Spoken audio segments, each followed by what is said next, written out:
সেনাবাহিনী থেকে চাকরিচ্যুত সেনা সদস্যদের চাকরিতে পুনর্বহাল ও দলকানা অভিযুক্ত সেনা অফিসারদের বিচারের দাবি জানালেন অবসরপ্রাপ্ত সেনাবাহিনীর সদস্যরা। সকালে মহাখালীর রাওয়া কনভেনশন সেন্টারে বৈষম্য বিরোধী সশস্ত্র বাহিনীর ব্যানারে আয়োজিত সেমিনারে এসব দাবি তোলেন বক্তারা।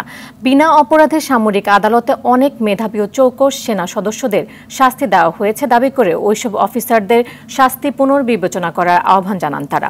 অনুষ্ঠানে বিশেষ অতিথির বক্তব্যে বৈষম্য বিরোধী ছাত্র আন্দোলনের অন্যতম সমন্বয়ক সার্জিস আলম জানান, শুধু সেনাবাহিনী নয়, অন্তর্বর্তী সরকারের আমলে বৈষম্য দূর করতে হবে প্রত্যেকটি সংস্থার।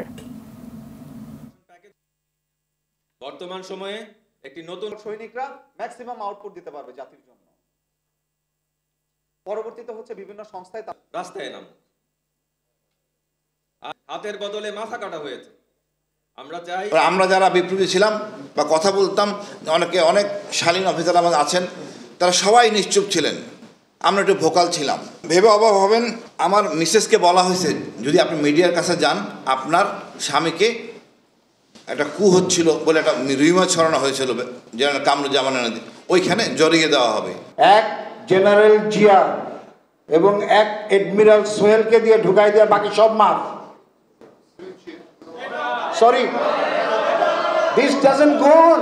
যদি করতে হয় ছেঁচে ফেলেন, কেটে ফেলেন, এটা খালি ফৌজ না, সব জায়গাতেই।